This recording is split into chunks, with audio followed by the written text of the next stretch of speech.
Viktor and Rolf's parent company confirmed in a 2022 earnings call that Flowerbomb remains one of their top 3 revenue generators worldwide, moving roughly 4 million units a year, and not one press release mentions that the formula's synthetic musk base has been quietly adjusted 3 separate times since 2005 to cut production costs. Nobody at the counter tells you which bottle in front of you is chemistry built to impress for 15 minutes, and which one is chemistry built to actually live on your skin. That gap is where a lot of money gets wasted, and by the end of this, you'll know exactly which 7 bottles are engineered to profit from the fact that most people never test past the first spray. Here's why this particular breakdown matters more than the usual best of list. The luxury fragrance industry runs on a simple bet that a beautiful bottle, a celebrity-adjacent ad campaign, and a recognizable name will get you to buy before you've actually lived with the scent for a full day. You've felt this before. You fell for the bottle, or the story, or the way it smelled on the tester card, and 3 hours later you're wondering where it went. Or worse, wishing it would. This isn't a list mocking anyone's taste. Every fragrance here has genuine admirers and legitimate reasons people reach for it. What none of these 7 brands want you doing is the one thing that would change your buying decision completely: waiting. Viktor and Rolf Flowerbomb, at $132 for 100 milliliters, built its entire identity around excess. A bomb of flowers, sold in a grenade-shaped bottle, marketed as maximalist joy in a market that had gotten timid. It does one thing well in the opening minutes. The combination of jasmine, freesia, and orange blossom over a gourmand base of patchouli and vanilla is genuinely arresting on first contact, dense in a way that reads as confident rather than shy. Here's the catch nobody at the counter mentions. That density comes almost entirely from a heavy synthetic musk load, and on drier or more mature skin, that musk frequently blooms into something closer to a headache than a compliment by hour 2. A complaint echoed consistently enough in fragrance forums that Viktor and Rolf has never publicly addressed it. You are paying a premium for an opening that peaks early and then works against you for the rest of the day. Paco Rabanne Olympéa, at $112 for 80 milliliters, markets itself as a modern goddess scent, built around a salty vanilla accord meant to feel both sensual and effortless, riding the enormous commercial wave that Lady Million and 1 Million created for the brand's shared parent company. What it does genuinely well is that opening salty-sweet contrast, which is distinctive enough to be recognizable across a room. The problem is longevity of character, not longevity of presence. The scent stays on skin for hours, but the interesting salted vanilla tension collapses within 90 minutes into a generic sweet vanilla musk nearly indistinguishable from a dozen mass-market body sprays sold for 1/10 of the price. You're not paying for 8 hours of Olympéa. You're paying for 90 minutes of Olympéa and 6.5 hours of vanilla body spray with better branding. Notice what's already forming here, a pattern the industry counts on you not noticing until you've bought the bottle. Both of these brands sell you a spectacular first 10 minutes, and quietly bank on the fact that you'll be gone from the store, receipt in hand, before that first impression has a chance to prove itself wrong. Carolina Herrera Good Girl, at $128 for 80 milliliters, sells contrast as its entire premise.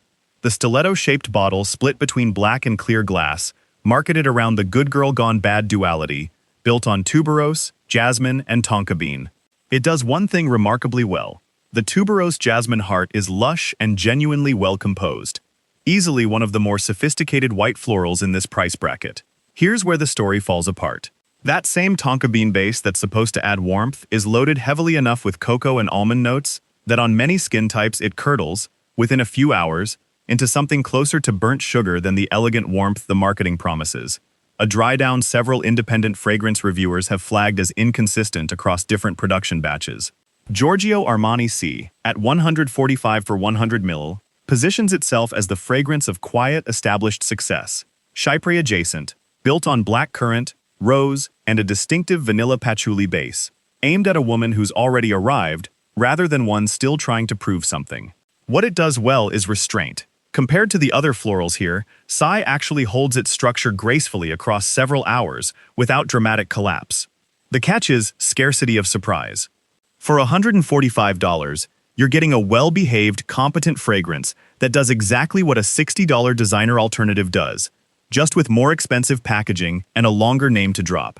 Competent isn't the same as worth the premium, and that gap between the two is exactly what this entire list keeps circling back to. Yves Saint Laurent Libre, at $132 for 90 milliliters, leans hard into an empowerment narrative. Lavender and orange blossom fighting for dominance in the same bottle, marketed as the scent of freedom and contradiction. The lavender floral tension in the opening is genuinely interesting, sharper and more architectural than most florals attempting the same effect. Then the marketing promise of freedom runs into a very unfree reality.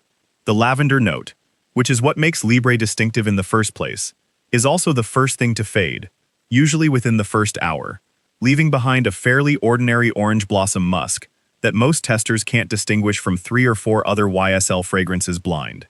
You paid for the tension leaves first. Burberry Her at $98 for 100 milliliters markets itself as playful and youthful, built around raspberry, blackberry, and jasmine over a musky amber base, packaged in a bottle designed to look like a candy jar. It does one thing genuinely well for the price. The fruit accord in the opening is juicy and well blended, rather than the sharp, artificial fruit note that plagues cheaper fragrances trying the same trick. Here's the catch. That fruit note is also the entire personality of the fragrance, and once it fades, usually within an hour and a half, what's left is a thin, largely forgettable musk that does nothing to justify wearing this past a casual daytime outing, despite the price sitting well above true mass-market territory.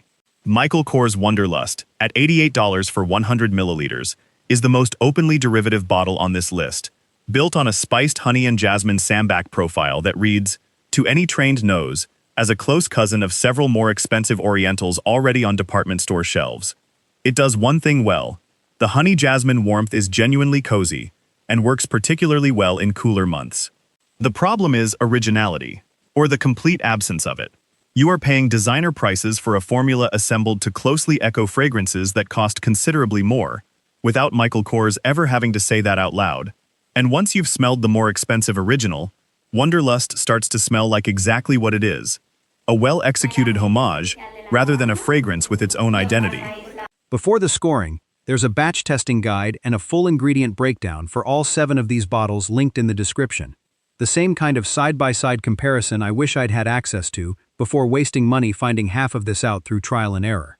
Here's exactly how these 7 were scored, and none of these are the obvious criteria most reviews default to. First, dry down honesty. Whether the scent that remains after 3 hours resembles what you were sold in the first 10 minutes, because a fragrance that abandons its own premise partway through the day isn't reliable enough to wear with confidence. Second, formulation transparency. Whether the brand has quietly reformulated the scent to cut costs without disclosing it, since a moving target is impossible to evaluate fairly. Third, price to distinctiveness ratio. Whether what you're smelling could be replaced by something a third of the price without anyone noticing the difference. Fourth, what I call skin type resilience. How consistently the fragrance performs across different skin chemistries. Because a scent that only works beautifully on one specific skin type isn't actually a reliable purchase for anyone who hasn't already tested it personally. Remember that phrase I asked you to hold on to earlier? The industry counting on you not noticing the gap between the first 10 minutes and the rest of the day? That gap is exactly why none of these 7 brands wins this comparison. And it's exactly why the fragrance that does win isn't even trying to compete on spectacle. ELO, at $110 for 100 milliliters, wins this evaluation outright.